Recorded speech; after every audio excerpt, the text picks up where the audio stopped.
Chapter 2, Part 2. Let's do it. I'll make sure I am sharing my screen here. Yep. So the title of this lesson is Polynomial Functions.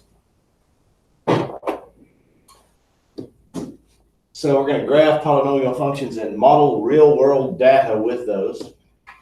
First of all, what is a polynomial function? This is the sum of a set of monomials.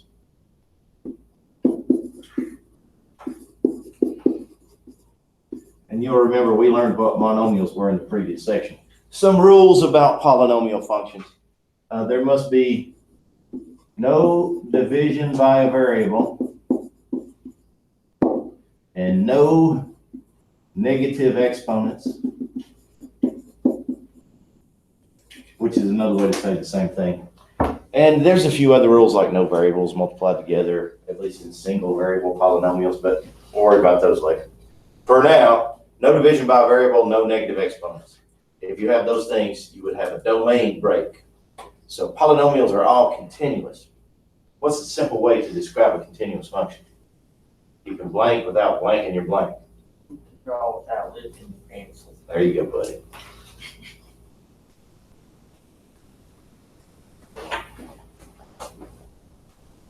All right.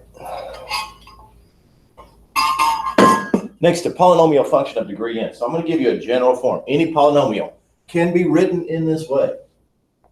So we'll call it P of x is going to equal a sub n x to the n, where this is the highest degree term or the leading term. And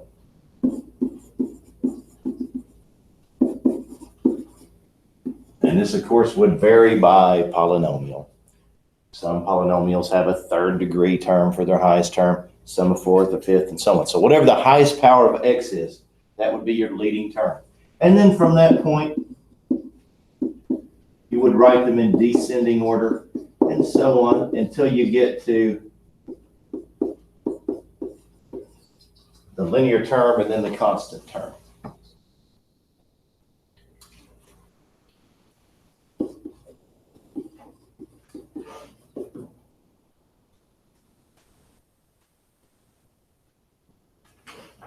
All right. So that's a way to describe any polynomial. Can be formatted to match this template. All right. And then the leading coefficient is that a sub n. So it is the number that is attached to the highest power of x. So if you got 5x to the fourth is your leading term, then 5 would be your leading coefficient.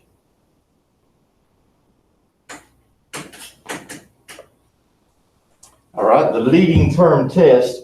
This is a way to predict function behaviors based on that leading term.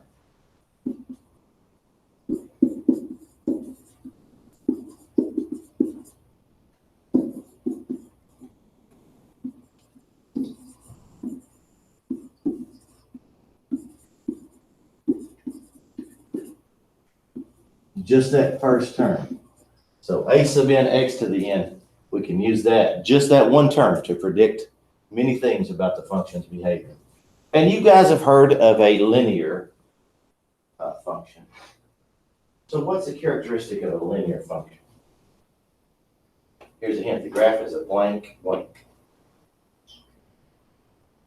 Somebody said straight line. Either rowdy or collinear. Good job, Colin. So the graph's a straight line. In other words, x to the first power is the highest power of x. Then we've got quadratic functions. So what's the characteristic of a quadratic function? What do you think? It's a parabola. And also the case that x squared is the highest power of x. Then we got cubic functions, like x cubed, where x to the third power is the highest power of x. Well, now you got a special name for fourth power functions, because we're going to deal with those enough now that they deserve their own special name. A quartic function, it has x to the fourth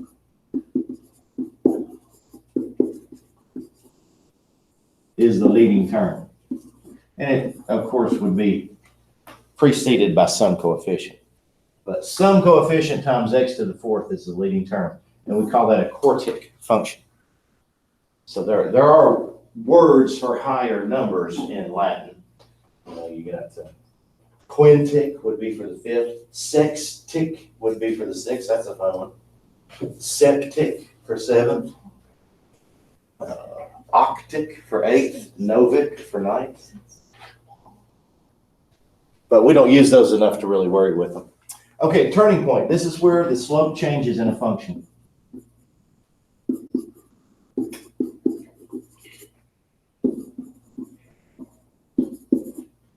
So where the slope changes. Now I'll reduce the size here so most of this can be up simultaneously. So if the function has a positive slope, and a negative slope, you remember you found the intervals of behavior in the previous section. So where that interval is bounded is a turning point where the slope changes. Any questions about any of this? Or thoughts or comments? Okay. So we've got f of x equals x minus 3 to the fifth power. It's an odd degree function, so the graph is similar to y equals x cubed. So we're going to sketch y equals x cubed, and we're going to use that to sketch this function.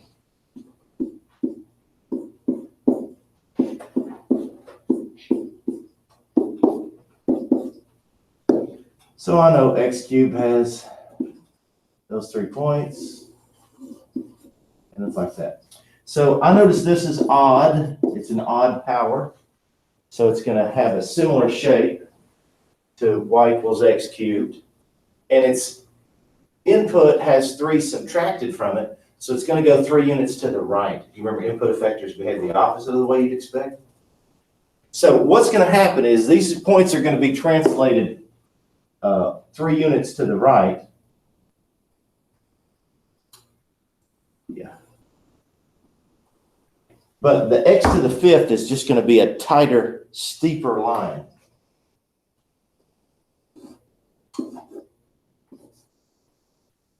So something like that. Let's see how well we did on our calculator.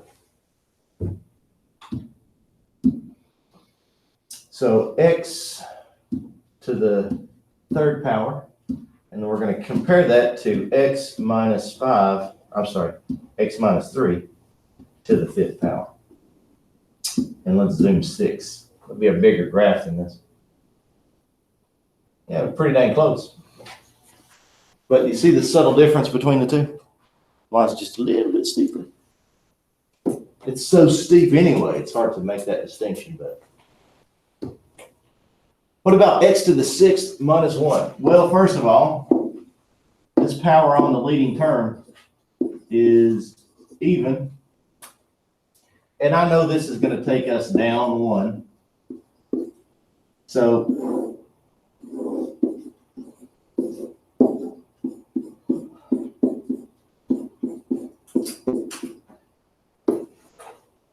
I've got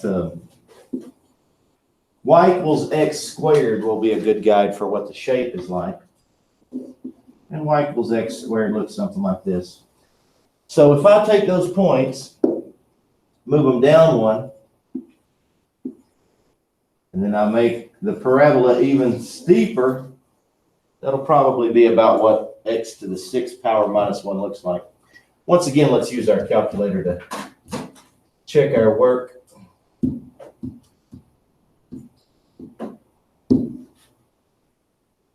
First one, second.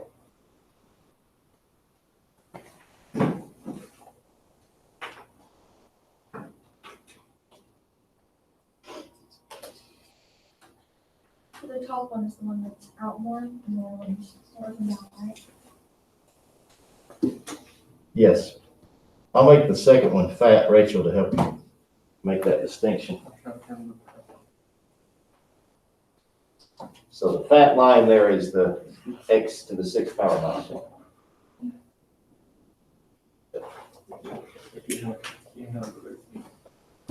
All right. What about this one? See if you can graph this for me based on what you know about x cubed.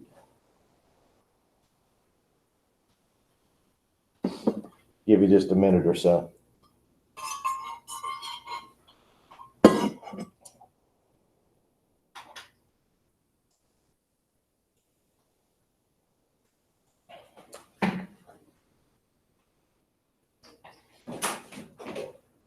All right. Would you always have one at 0, 0, like your first one, kind of like the middle one? For the parent function, yes. Not necessarily for the modified version.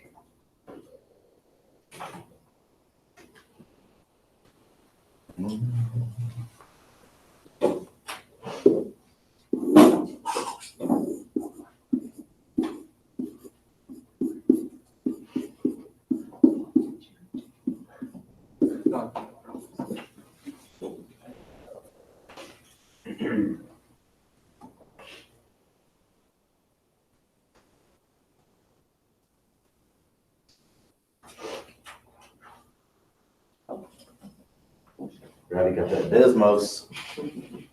On the calculator. Yeah, that's cool. That's better. I wish you could use it on the ACT. The problem is you can't. So my strong advice would be get a TI calculator, even though that's a superior device, because to maximize your ACT score, you will need that familiarity with this archaic and underpowered device that they overcharge you for. Some good alternatives. At the end of a college semester, which will be in December, there are always a ton of these that go on sale at, thrift stores, Craigslist, eBay, because kids, they take their one and only one math class in college, and then they're forever done with the calculator. They want rid of it. So you can get one for $20 usually at the end of a college semester. Also, Craigslist, eBay, they have them all the time. They're just a little pricier. So anyway, strong advice is to get one for your own sake. Ready? Tell me, so this is y equals x cubed. Tell me what transformations take place between this parent function and this function. It just goes up 2. Yeah, exactly. So all the points, so these 3 points go up 2. And you got this. So good job. All right, example 2 is going to relate to the leading term test. So remember a sub n x to the n is our leading term. And so there are 4 possibilities, and that is if n is odd and a sub n is positive, that means it goes to negative infinity to the left and positive infinity to the right, just like y equals x cubed. If n is odd and a sub n is negative, then it's going to go to negative infinity to the right and positive infinity to the left. And then if n is even, it's going to go in the same direction. If a sub n is positive, both sides go up. And if a sub n is negative, both sides go down. Let me try to make this as big as I can get it. There we go.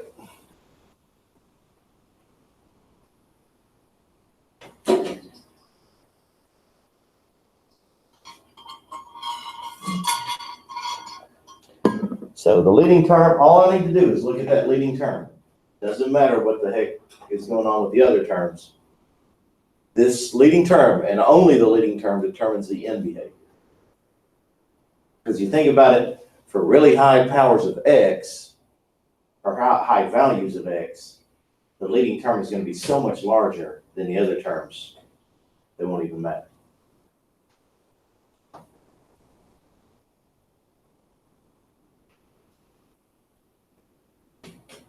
So again, 4 possible combinations of oddness and evenness and positivity and negativity.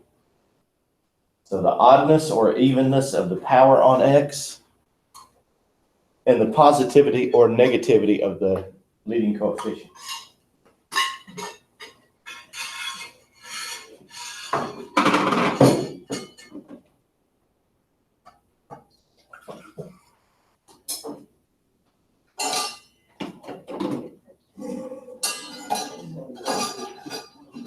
Actually, I should do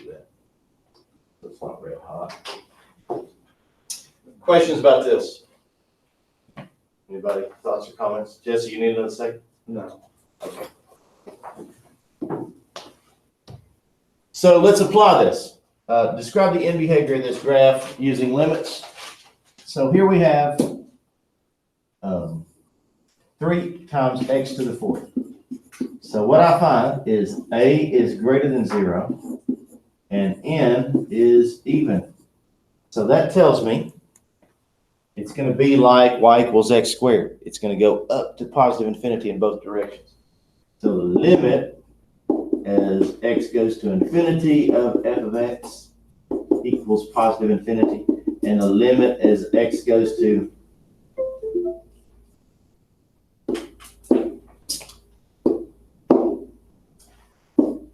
negative infinity of f of x is also positive infinity.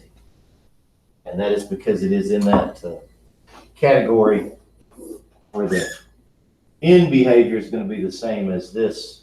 The graph won't look like this, but it will share the end behavior with y equals x squared.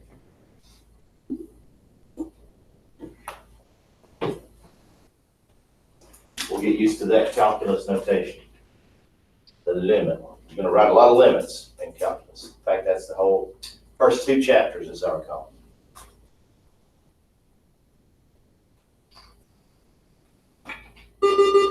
Mr. Roberts, the rest office.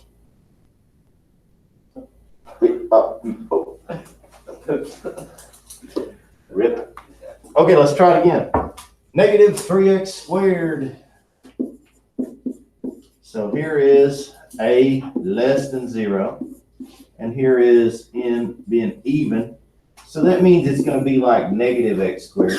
So it's going to be in this category, meaning the limit as x goes to infinity of f of x equals negative infinity, and the limit as x goes to negative infinity of f of x equals negative infinity again. So both directions have the same behavior when you have an even power as your leading term. You okay, Colin? I guess so.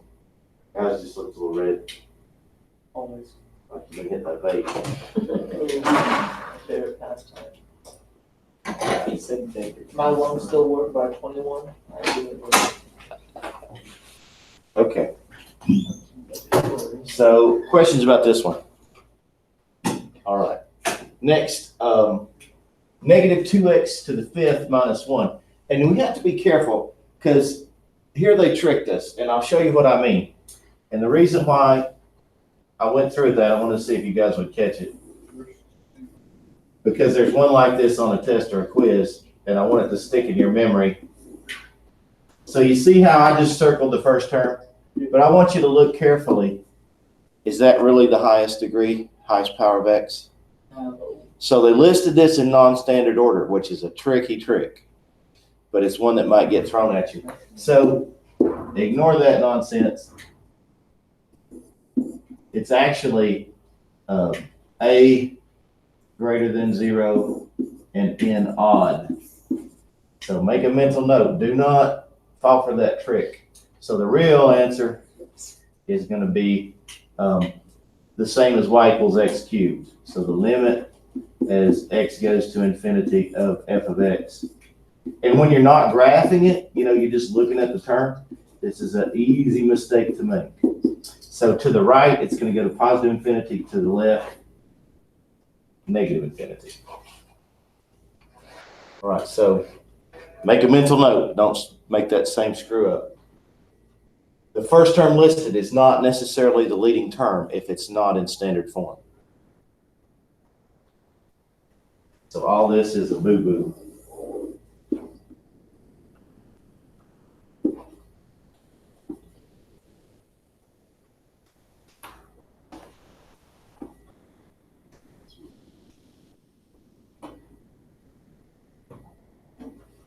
So your textbook authors like to throw one like this at you.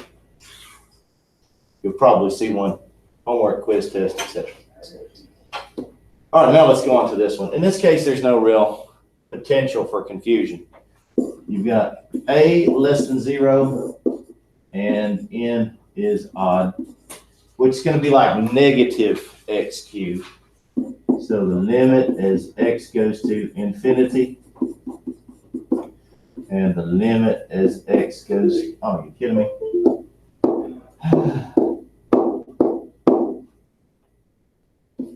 X goes to negative infinity of f of x. So to the right, it's going to go down, and to the left, it's going to go up, like so. So again, it's like y equals negative x cubed. So I know the end behavior is going to be the same as that. Leading term test, some things to be careful about. If it's in non-standard order, don't just mindlessly pick the first term. Look and see which one is the highest power of x. Other than that, it's pretty straightforward. All right, so here's one for you. Tell me your prediction for the end behavior based on what we discussed. Here's your leading term.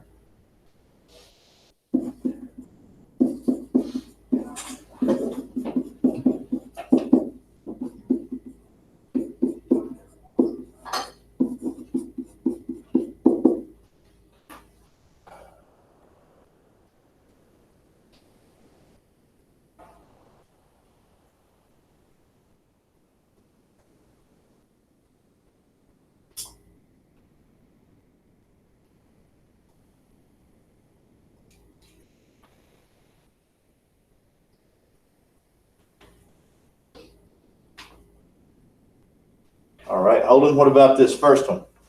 What's the end behavior as we go out to the right? Very good.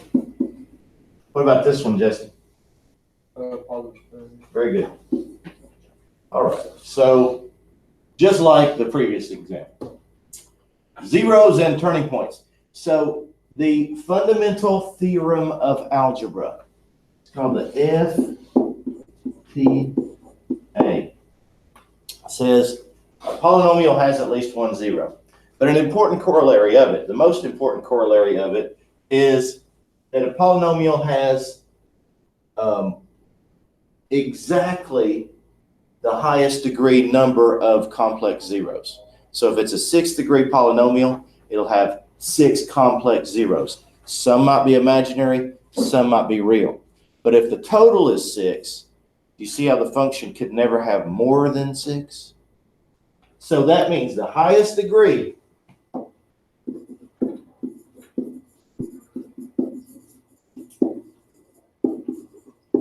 whatever that degree is, that'll be the max number of zeros.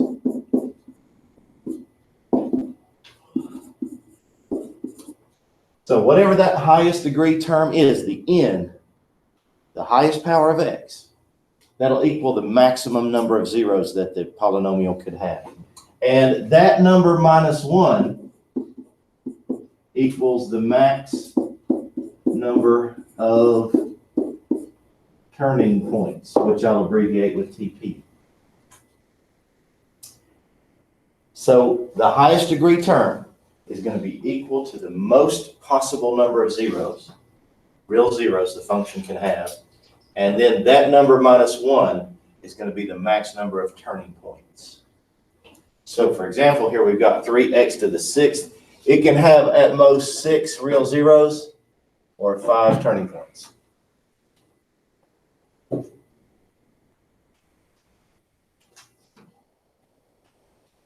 So this is really easy. This will be basically a couple freebies on the test, as long as you pay attention to this bit. So let's do an example here. X cubed, again, be careful. If it's in non-standard order, don't just mindlessly pick the first term. X cubed. So 3 is the highest power of x, meaning 3 maximum zeros. And then 2 max turning points.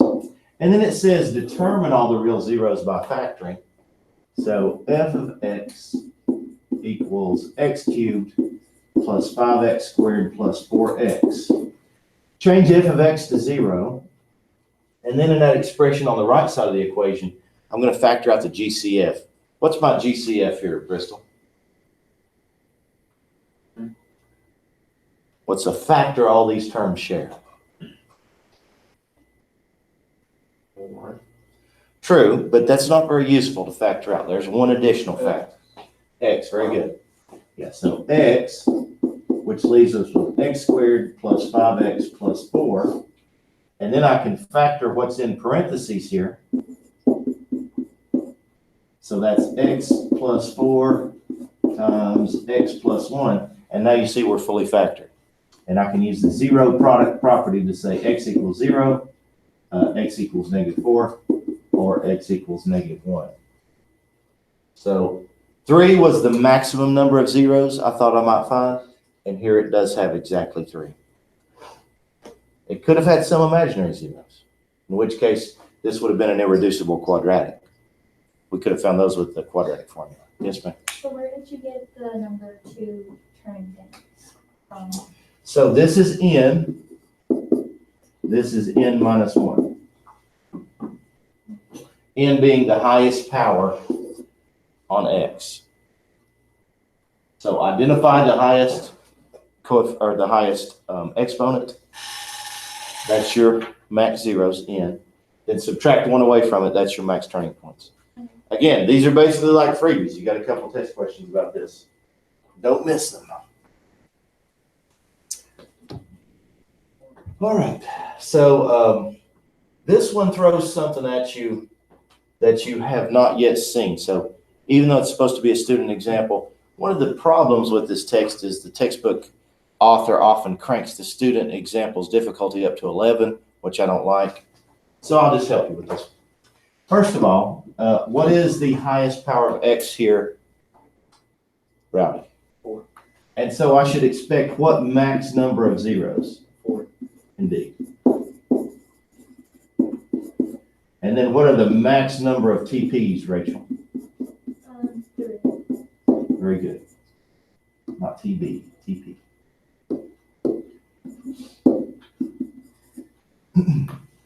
So in order to solve this, this is the part that really isn't very fair. So I change f of x to 0. So I'm going to use a trick here, an algebraic trick, and it kind of plays out like a bad teenage romance. Okay, so here's what we're going to do. We're going to dump x and go out with u. So we're going to say u equals x squared, and we're going to replace x with u in every one of these terms that have an x. So 0 equals, instead of x to the 4th, that's u squared. And then minus 13u plus 36. So what we've done here is rewritten it in quad form. So I've rewritten it as a quadratic using a parameter u. So we dumped our x and we went out with u. Now we're going to factor this. So 0 equals, I need two numbers that add up to -13 and have a product of 36. That's going to be u minus 9 and u minus 4. So -9 and -4 add up to -13. They multiply together to make 36. Now we're going to use the zero product property. So u minus 9 equals 0, or u minus 4 equals 0, which means u equals 9 or u equals 4. But just like u's friends told it, what we're going to do, we're going to dump u now and go back to our x. Sorry, u.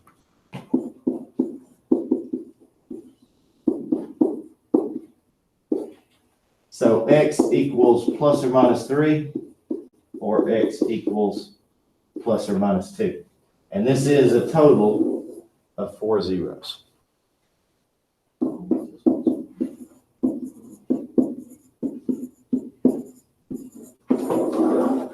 That's another way to say it.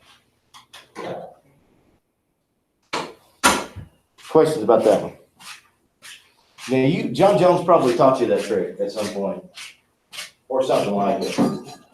But it would have been one little obscure example in one little obscure section of the text that's long forgotten by now. So I would say, expecting teenagers to remember something they saw once a year and a half ago is recklessly optimistic. Sort of like trying to grab a gun away from a dude. Recklessly optimistic, my friends. Okay, so here is the way you're going to do the previous problem that they show you after they have you try to do it. Not the best strategy.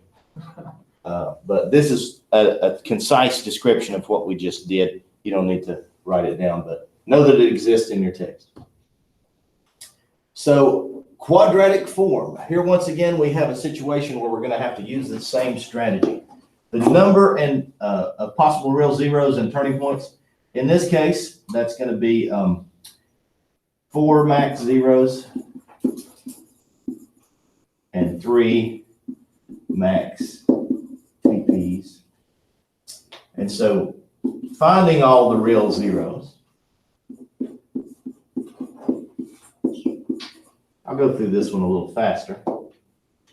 We're going to let u equal x squared again. It's not always x squared. It's whatever turns it into a quadratic. In the last two examples, that was u equals x squared, but it doesn't have to be. Yeah, I think that's right. Squared minus u plus 3. Okay, so here we run into a problem. So I'm going to try to factor this. So what two numbers add up to -1 and multiply together to make 3? Or 9, 3. Well, that would have a difference of 2. So you see how we're going to hit a roadblock here? What's there for the top of the question? 4x. Oh, okay. Yeah, thank you. Yeah, I was wondering. Because that didn't make sense. And we're going to have to use a quadratic formula. I thought you got rid of the 4 for like some in-depth reason. No, it was an omission. Thank you for pointing that out. So it would have been a whole other and more challenging problem without this. This makes it easy. U minus 3 and u minus 1. So u equals 3 or u equals 1. Go back to our x.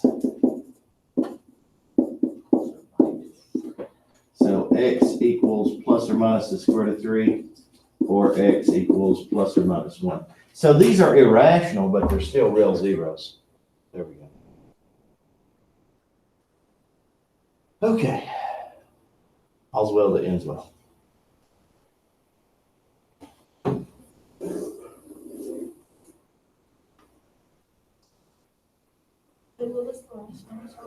All right. But is that one not have a square root over the top of it? Oh, wait, No, okay, so yeah. Rachel's question is, why doesn't the 1 have a square root? Well, 1 is a perfect square. So the square root of 1 is 1. But the square root of 3 is 1.7 something. So we just represent it with this number. We lose exactness when you use a decimal approximation. So it's always superior to give the radical answer. All right. So what are the max number of real zeros here, Bristol? 5. Good. What are the max number of turning points, Rowdy? 4. Good. And it says determine them by factoring. So 0 equals x to the 5th minus 5x to the 3rd minus 6x. So this one has an extra little wrinkle. What's my GCF here? X. Indeed.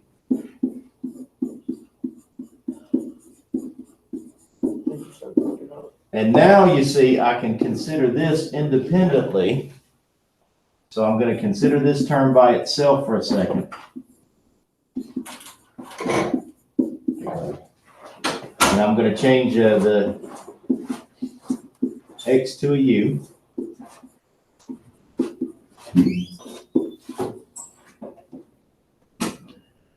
Let's see here. 0 equals u minus 6 and u plus 1. So we're going to say x squared minus 6 and x squared plus 1. So we'll replace those back in our original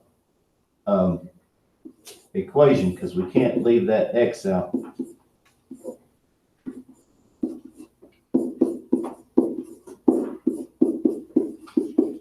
So now we got all our factors together. So x equals 0 or x squared minus 6 equals 0 or x squared plus 1 equals 0. So we expected no more than 5 zeros and no more than 4 turning points. Well, here we're going to find 5 zeros, but 2 of them will be imaginary. So x equals 0 or x squared equals 6, which means x equals plus or minus radical 6. And here x squared equals negative 1, which means x equals plus or minus the square root of negative 1, which is I, the imaginary unit. So this has 3 real zeros, 2 imaginary zeros, but still 5 total.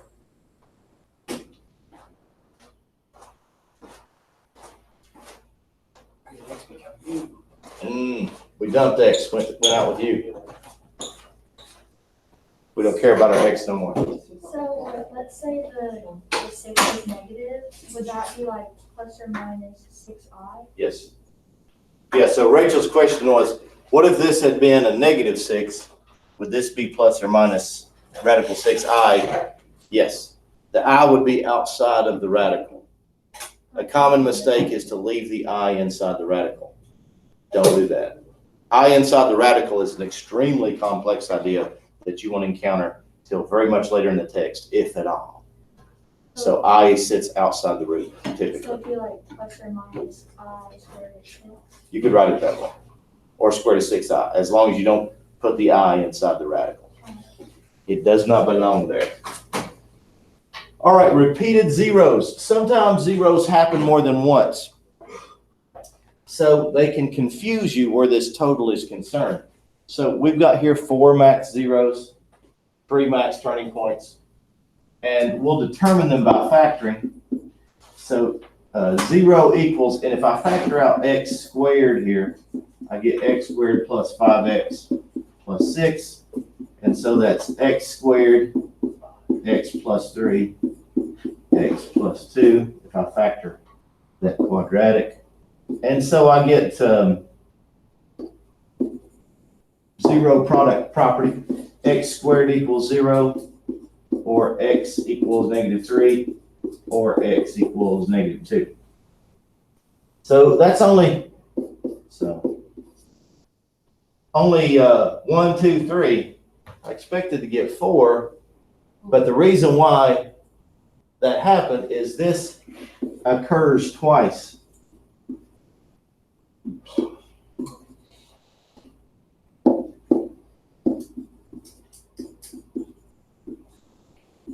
So even though it's 1, 0, it occurs twice. And so that counts as 2.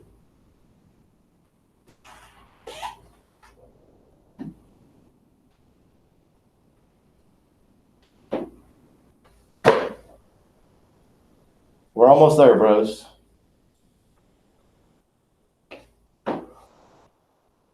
Any questions about this one? All right. So we'll skip this one. So a term multiplicity, so this term is used to refer to how many times a 0 occurs. So if it's said to have multiplicity 2, that means the 0 occurs twice. If it has multiplicity 3, it occurs 3 times, and so on and so forth. And one important thing to remember is you've probably dealt with polynomials enough to know that sometimes zeros bounce off the x-axis, and sometimes zeros go through the axis. You've seen this behavior in polynomials before? So this is an even multiplicity 0.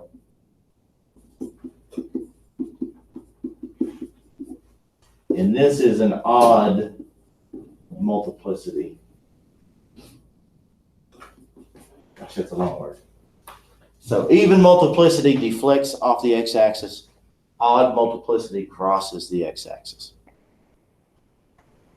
So happens twice, 4, 6, 8, 10 times. We don't know.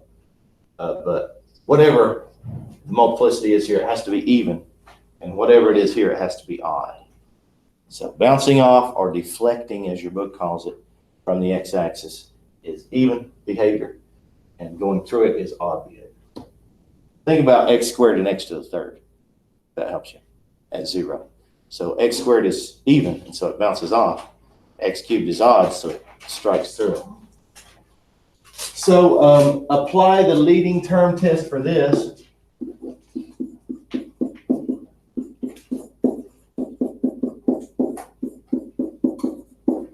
So this is going to be a whole lot of algebra, which I'll do once. After this, we'll use a shortcut. But for this first one, I'll do it by hand. So we need to multiply this out to get that leading term. It's in factored form here, which it's very difficult for us to predict what that leading term would be until we multiply this out. So I'm going to first distribute the x to the 3x plus 1, which gives me 3x squared plus x. And now I'm going to use a shortcut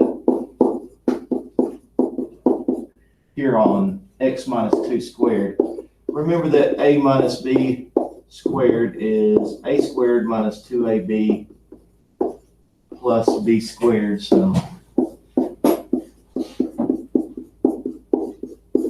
that's x squared minus 4x plus 4 using that shortcut. And now, you remember, you told me you didn't learn, or somebody told me they didn't learn FOIL because teachers were worried about you'd run into a situation where you couldn't apply it. Well, here's just such a situation. You can't use FOIL here because you got 2 terms here, but how many here? 3. So FOIL will not work. We have to use the distributive property. In other words, I have to distribute this whole expression on the left to each of the terms on the right. So that's going to be a big old mess, but I'll show you what it'd look like.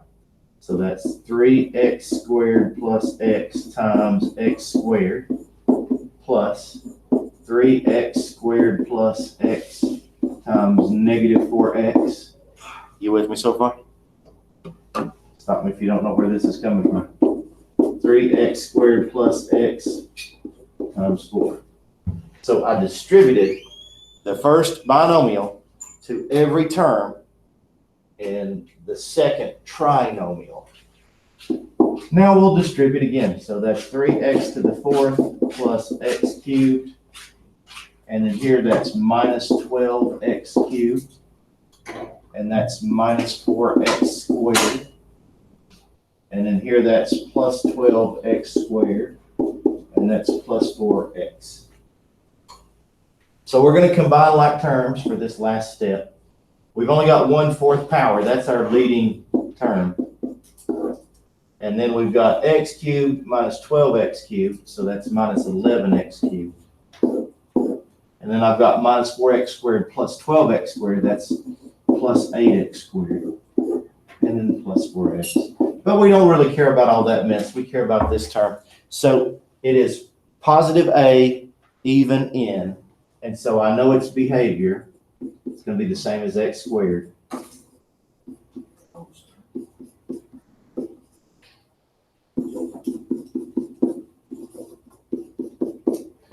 In other words, it's going to go to positive infinity in both directions.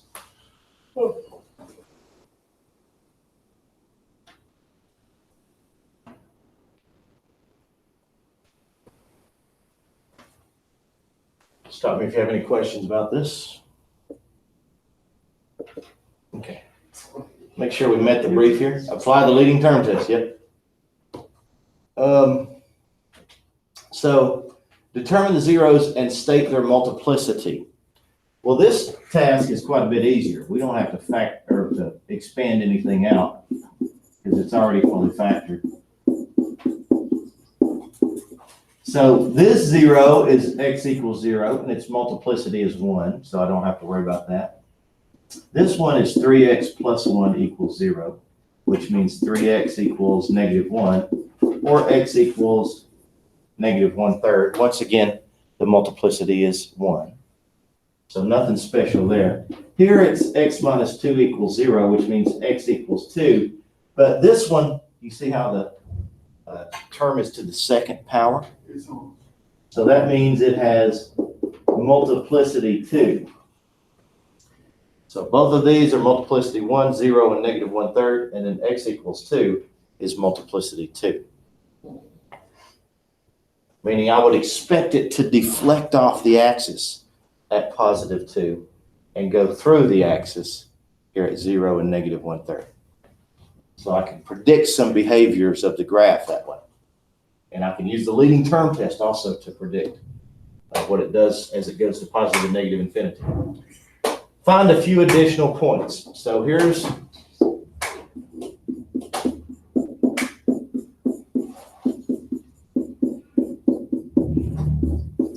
it wants us to find a few additional points. So if we choose 0, negative 1/3, or 2, we're kind of wasting our time because we already know what the function's values are in those places. Those are the zeros. So let's pick, I don't know, let's pick like negative 5 and positive 5.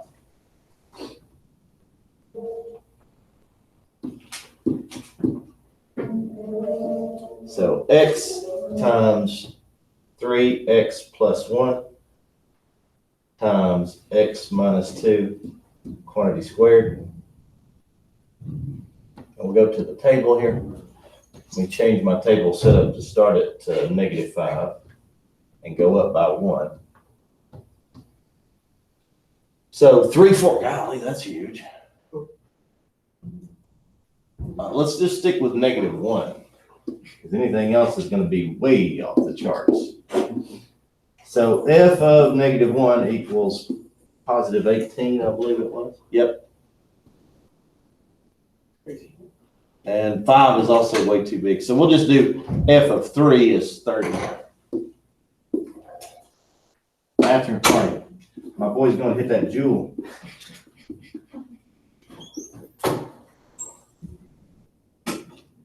Yeah, okay. So there's a couple extra points. It said a few. We'll pick one more. F of 1 is 4.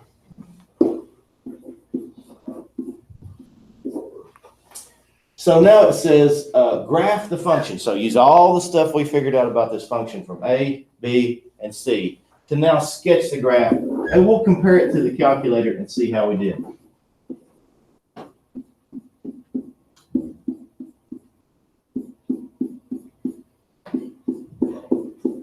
So first of all, I can graph those zeros. So I know the zeros were at 0, negative 1/3, and 2. So 0, negative 1/3, and 2. And I expect it to cross here and bounce off here. And remember on A, I determined that its end behavior was to positive infinity in both directions. So I know after these zeros, it's going to go up. And then I had a few extra points. We won't worry too much about that. It was negative 1 was 18. In other words, it goes up off the charts really quickly. 3 is 30, again, up off the charts very quickly, which we indicated here. And f of 1 is 4. I could put that one in. So 1 goes to 4. So, oops, that shouldn't be quite so sharp. Something like that. All right, let's see how close we are. So we're going to zoom 6 here. Pretty dang close. So we can use those tricks we've learned to guess at the shape of the graph pretty effectively. All right, so your calculator, you remember in the last section, we modeled using a power regression. Well, here they task us, and this will be the last one we'll do, with modeling using some polynomial. They don't give us any guidance as to exactly what to use, but they say determine a type of polynomial that could be used to represent this. Well, that's going to vary widely based on the shape of this graph. We could use a cubic regression. We could use a quadratic regression. We could use a linear regression.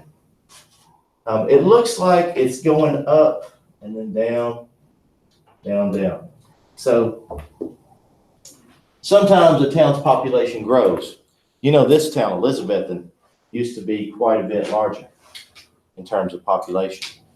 In many years past, we had one of the biggest employers in the area right here in town. That was North American Rayon.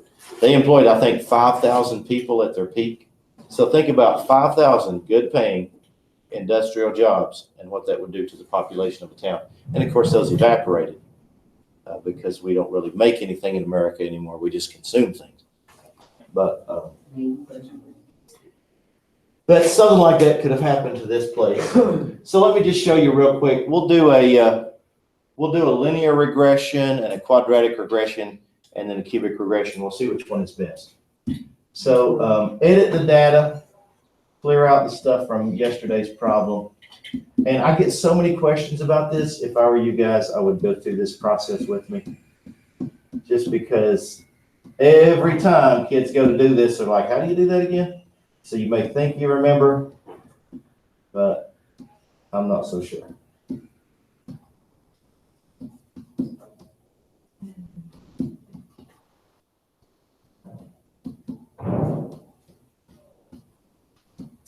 And one thing to be careful about is you want to make sure you have the same number of data entries in L1 and L2. So both the list data entries should be the same. So first, if I go to the Windows setup, I want to see all these points. So 0 to 10 on the X is fine. But the Y values, gosh, I got to go. Let's go from 4,000 to 5,000. Well, actually, 5,500. No, 56 is the highest. Heck, let's go to 6,000. I don't care. And then I'm going to turn the plot on. So there's our points, and we'll see what matches them best. So if I go to home screen, then stat, then calculate, you guys see linreg. So this is a first degree polynomial. And if I call that regression equation, I can go to y equals and variables, statistics, equations, and then the first choice is regression equation. If I graph it, that's not a terrible fit for the data, but I think we can do better. So let's go to the home screen again. Stat, calculate, quadreg. So this is going to use a second degree polynomial, a quadratic polynomial. All right, so clear out this, call again the last regression equation found. Better, don't you agree? Let's try the cubic.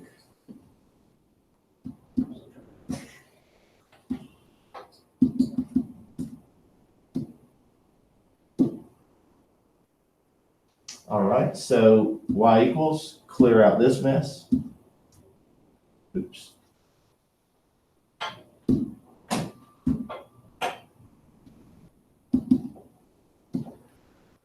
All right, so here's the cubic. Do you see how with higher powers of x, the model gets better and better and better? So there really is no right answer here. Degree 8 would model it perfectly. In other words, it would hit all 8 points. So however many points of data you have, a polynomial of that degree can go through all 8 of those points. So the best possible model would probably be an 8th degree model, but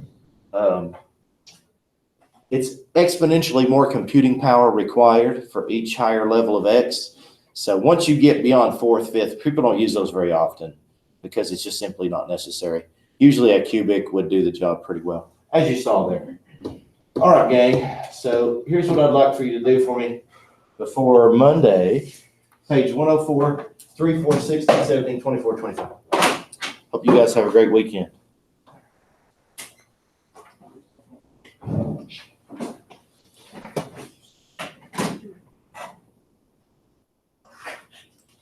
And remember